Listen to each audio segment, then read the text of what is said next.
सबको जय मसीह की। मैं पास्टर लालजी विश्वकर्मा।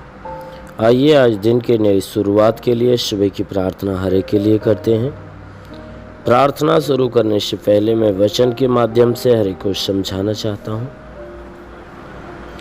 आइए वचन को देखते हैं। याकूब की पत्री अध्याय 1 वचन 19 से। याकूब की पत्री अध्याय 1 वचन 19 से। आइए देखते हैं। हे मेरे प्रिय भाइयों, यह बात तुम जान लो। हे मेरे प्रिय भाइयों, यह बात तुम जान लो, हर एक मनुष्य सुनने के लिए तत्पर और बोलने में धीर और क्रोध में धीमा हो।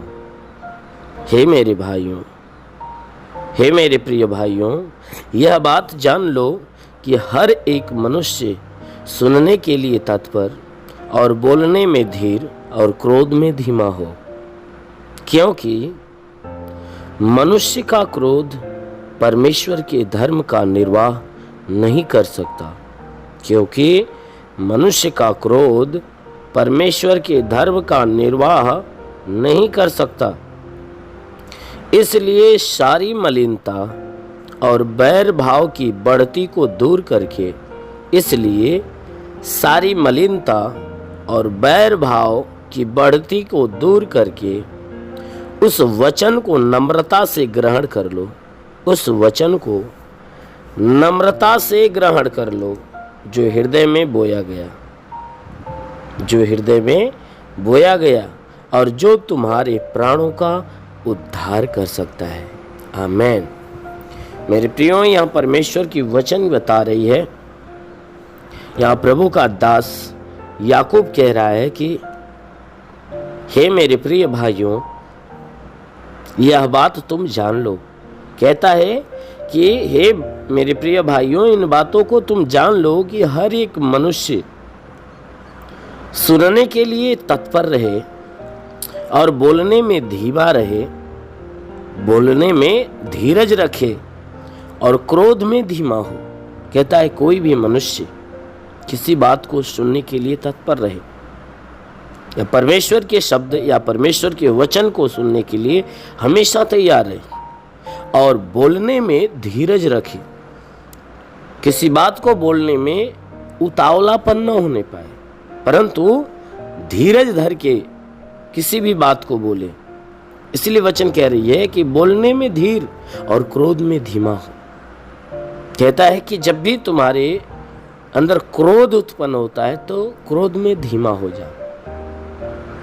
कहता है तुम्हारे अंदर क्रोध उत्पन्न न होने पाए, क्रोध भी उत्पन्न हो जाता है तो तुम अपने आप के क्रोध को अपने कंट्रोल में करो, धीमा कर लो। वचन कह रही है कि हर एक व्यक्ति सुनने के लिए हमेशा तैयार रहे और बोलने के लिए धीरज रखे, ना कि जो कुछ मन में आए बोल ले और क्रोध में धीमा हो। तुरंत क्रोध न उत्पन्न कर ले। वचन कह रही है क्रोध में धीमा हो। इसलिए वचन कह रही है क्योंकि मनुष्य का क्रोध परमेश्वर के धर्म का निर्वाह नहीं कर सकता। क्योंकि मनुष्य का जो क्रोध है परमेश्वर के धर्म का निर्वाह नहीं कर सकता। क्योंकि क्रोध परमेश्वर के मार्ग पे चलने नहीं देगा। क्योंकि जहां पे क्रोध होता है, मनुष्य जब क्रोध उत्पन्न करता है तो क्रोध उस मनुष्य को परमेश्वर की इच्छा के खिलाफ ले जाता है। इसलिए वचन कह रही है कि किसी भी मनुष्य का क्रोध जो है परमेश्वर के धर्म का निर्वाह नहीं कर सकता। क्योंकि परमेश्वर की धार्मिकता पे वह मनुष्य चल नहीं सकता। क्योंकि यदि मनुष्य के भीतर हमेशा क्रोध उत्पन्न होता है तो वह क्रोध उस मनुष्य को परमेश्वर के मार्ग पे चलने नहीं देगा। वचन कहती है इसलिए तुम अपने मन की सारी मलिनता को दूर करो और अपने अंदर के बैर की भावना जो किसी के प्रति बढ़ रही है तो उससे दूर कर दो। अपने सारे मन की मलिनता को दूर करो, बैर के भाव की बढ़ती को दूर कर दो और उस वचन को नम्रता से ग्रहण कर लो जो तुम्हारे हृदय में बोया गया है। वचन कहती है कि उस वचन को जो परमेश्वर के उन शब्दों को, उस वचन को नम्रता से ग्रहण करो जो तुम्हारे हृदय में बोया गया है।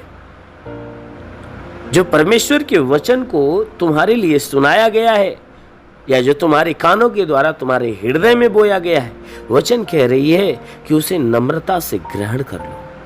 परमेश्वर के वचन की जो शिक्षाएं, जो आज्ञाएं, उसे नम्रता से अपने अंदर रखो। जो वचन तुम्हारे प्राणों का उद्धार कर सकता है, क्योंकि वह वचन ही तुम्हारे प्राणों का उद्धार कर सकता है। इसलिए वचन कह रही है कि तुम हमेशा सुनने के लिए तैयार रहना और बोलने में हमेशा धीरज रखना और क्रोध उत्पन्न करने में धीमा होना, क्योंकि क्रोध मनुष्य को परमेश्वर के मार्ग पे चलने नहीं देता।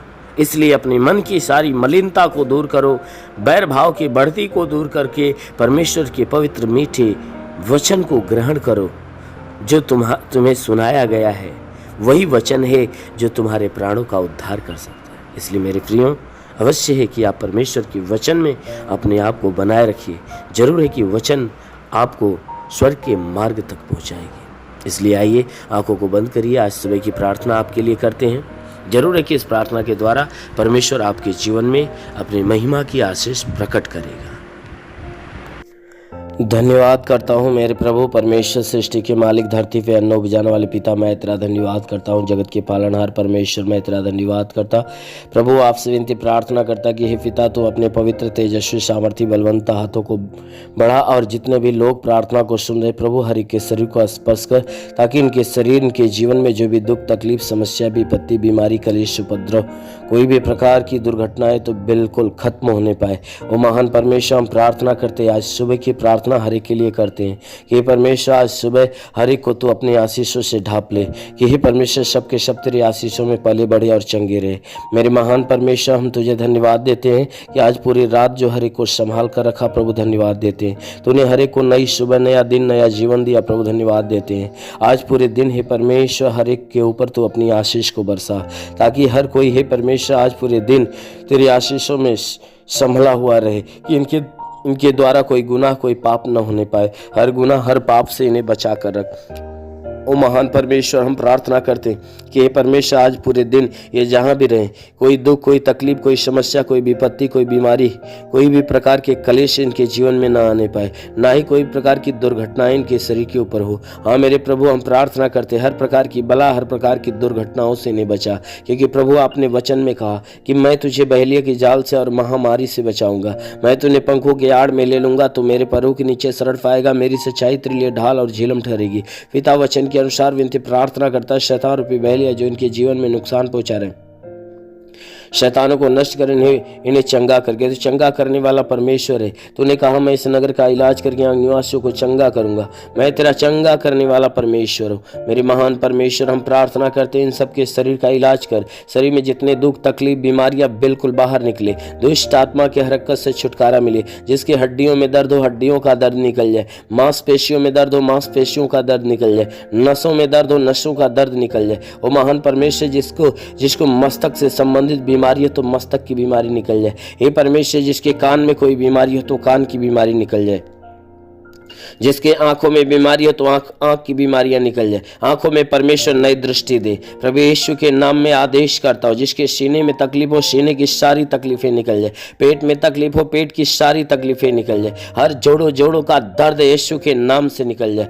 हे परमेश्वर, हम प्रार्थना करते हैं इन सबके लिए कि हे परमेश्वर इनके ऊपर अपना अनुग्रह कर, ताकि इनके शरीर के अंदर जो ब्लड प्रेशर, शुगर की बीमारियां वह बिल्कुल नष्ट होने पाए। हे परमेश्वर, इनके शरीर के अंदर दमा हो, HIV हो, TB हो, कैंसर हो, बिल्कुल नष्ट हो जाए। कितनी भी पुरानी जख्म है सूख जाए, फोड़े फुंसियां नष्ट होने पाए। जिसके शरीर में ब्लड नहीं बनता, बनना चालू हो जाए। हे परमेश्वर, हम प्रार्थना करते जिसका लीवर काम नहीं करता, काम करने लगे, जिसकी किडनी खराब हो, चंगी हो जाए। हे परमेश्वर, इनके शरीर से गैस की बीमारी निकल जाए। हे परमेश्वर, इनके शरीर में कहीं सूजन हो तो नष्ट हो जाए। अपेंडिक्स की बीमारी, हार्निया, फाइलेरिया, थायराइड की बीमारी निकल जाए। जिसका हाथ नहीं उठता, उठने लगे, पैर नहीं चलता, चलने लगे, लकवे का बीमार चंगा हो जाए। ट्यूमर की बीमारी अभी बुद्धि निकल जाए, जिसके जिसके मस्तक की कोई बीमारी हो तो नष्ट हो जाए, जिसका दिमाग काम नहीं करता काम करने लगे, जिसको बुद्धि की घटी हो उसकी बुद्धि उसको बुद्धि प्राप्त होने पाए। वो महान परमेश्वर हम प्रार्थना करते हैं कि जिसके शरीर के अंदर बाबा सिर की बीमारी निकल जाए,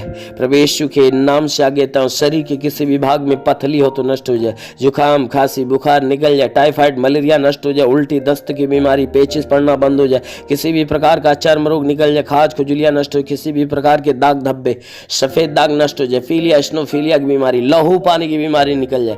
जिसके पास संतान न हो परम पिता परमेश्वर उन्हें संतान की आशीष दे, उनके गर्भ फलवंत हो जाए प्रभु यीशु के नाम से आगे। तो जिसके शरीर के अंदर दुष्ट आत्मा शरीर छोड़े निकल जाए, दुष्ट आत्मा शरीर छोड़े निकल जाए, दुष्ट आत्मा शरीर छोड़े निकल जाए, दुष्ट आत्मा शरीर छोड़े निकल जाए। ओ महान परमेश्वर हम प्रार्थना करते हर एक के जीवन में हर एक के घर में आशीष दे, ताकि इनके घर का भंडार सदैव भरा रहने पाए, किसी वस्तु की घटी ना हो, हर घटी को भर दे मेरे प्रभु, हर एक रुके हुए अधूरे काम पूरे होने पाए। ओ महान परमेश्वर हम प्रार्थना करते जिसके पास रोजगार नहीं उसे रोजगार देकर आशीष दे, जिसके पास रोजगार हो उसके रोजी रोजगार के ऊपर बढ़ोतरी और बरकत की आशीष दे, जो नौकरी के तलाश में उन्हें नौकरी मिले। हे परमेश्वर मैं प्रार्थना करता हूँ जो हे परमेश्वर जो गरीबी के श्राप में वो गरीबी के श्राप से छुटकारा पाए, जो कर्ज में डूबा है उसका कर्जा अदा हो जाए। हे परमेश्वर जिसके पास घर ना हो उसे घर हो जाए, जिसके पास चलने का साधन ना हो उसके चलने का साधन हो जाए। हम प्रार्थना करते हैं इनके जीवन की हर मनोकामनाएं पूरी होने पाए, जो पढ़ाई लिखाई करने वाले उन्हें ज्ञान और बुद्धि प्राप्त हो, पढ़ाई लिखाई में आगे बढ़े, जीवन के हर लक्ष्य को प्राप्त करे। हाँ मेरे महान परमेश्वर हम प्रार्थना करते हैं उनके लिए कि जो बॉर्डर पे हे परमेश्वर हमारे देश के नौजवान जो देश की सुरक्षा के लिए खड़े हुए हैं, हम प्रार्थना करते प्रभु उन्हें हिम्मत और बल दे, उनके शरीर में ताकत दे, स्वर्गीय आशीष से उन्हें भर दे, ताकि अपने देश की सुरक्षा अच्छे ढंग से करने पाए। ओ महान परमेश्वर हम प्रार्थना करते हैं उन हे परमेश्वर मैं प्रार्थना करता हूं उनके लिए स्वर्ग से अपने स्वर्गदूतों को भेज, ताकि स्वर्गदूत उनके प्राणों की रक्षा करें, उनके जीवन की रक्षा करें। हाँ मेरे महान परमेश्वर हम प्रार्थना करते हैं वह जहाँ भी रहे सुरक्षित भले चंगे रहे। मेरे महान परमेश्वर हम प्रार्थना करते हैं कि अपने देश के लिए और देश के प्रधानमंत्री मुख्यमंत्री हे परमेश्वर हर एक शासन प्रशासन के हर एक अधिकारियों के लिए प्रार्थना करते हैं प्रभु हर एक को आशीष दे, ताकि उनके घर परिवार के अंदर जितने भी लोग हों हे परमेश्वर हर कोई तेरे आशीष से भरे हुए रहे, हर कोई तेरे ज्ञान और बुद्धि को पाकर तृप्त होने पाए। हे परमेश्वर ने अपने ज्ञान बुद्धि से भर दे, ताकि हे परमेश्वर इस देश की सेवा अच्छे ढंग से करने पाए, इस देश को अच्छे ढंग से चलाए। हाँ मेरे प्रभु ये बुराई को त्याग कर भलाई के मार्ग पर चले, हर एक बुरी और गंदी आदत से छुटकारा पाए। मेरे महान परमेश्वर हम प्रार्थना करते हैं कि हे परमेश्वर इस भारत देश को आशीष दे, हे परमेश्वर हर प्रदेश को आशीष दे, हर जिले को तू आशीष दे, ताकि हे परमेश्वर इस देश और इस जिले के अंदर जितने भी लोग हैं परमेश्वर हर कोई तेरी आशीष के द्वारा फलवंत होने पाए। हम प्रार्थना करते हैं कि प्रशासन के हर अधिकारियों को तू आशीष दे, ताकि हे परमेश्वर अपनी ड्यूटी अच्छे ढंग से करने पाए। हे परमेश्वर हर कोर्ट के न्यायाधीश को आशीष दे, ताकि हे परमेश्वर हर मुकदमे का फैसला अच्छे ढंग से करने पाए। हम प्रार्थना करते पिता हे परमेश्वर जितने भी लोग प्रार्थना को सुन रहे हैं हर एक का जीवन तेरे अनमोल आशीष से भर जाए। हे परमेश्वर हर कोई तेरे आत्मिक खुशियों को पाकर तृप्त होने पाए। इनके जीवन में चाहे जो कोई दुख हो आज यीशु मसीह तेरे नाम में वह नष्ट हो जाए। मेरे महान परमेश्वर हम प्रार्थना करते हर एक का जीवन तेरे हाथ में सौंपते मेरे प्रभु। हे परमेश्वर हर एक के जीवन को अपने हाथों में ले और आशीष से ढांप, क्योंकि वचन कहती है कि जीवन का सोता तो तेरे हाथ में, हम तेरे प्रकाश के द्वारा प्रकाश पाएंगे। इन सबके जीवन का सोता तेरे हाथ में, तो अपने प्रकाश के द्वारा इन्हें प्रकाश मानकर ताकि इनके जीवन का अंधकार मिटे और हे परमेश्वर ये तेरी ज्योति के प्रकाश से प्रकाशित हो। मेरे महान परमेश्वर हम प्रार्थना करते यीशु मसीह तेरे नाम में सबके लिए तेरी आशीष और चंगाई मांगते हैं, आमेन। परमेश्वर हर एक को आशीष दे। धन्यवाद। God bless you. अगर आपने हमारे YouTube चैनल को अब तक सब्सक्राइब नहीं किया है तो आपको यहाँ सब्सक्राइब बटन दिख रहा है, इस पर आप क्लिक कीजिए और हमें सब्सक्राइब कर लीजिए। और साथ ही साथ इसके सामने एक नोटिफिकेशन बेल आ रहा है, इसे भी आप इनेबल कर दीजिए ताकि आपको तुरंत नोटिफिकेशन मिले जब भी हम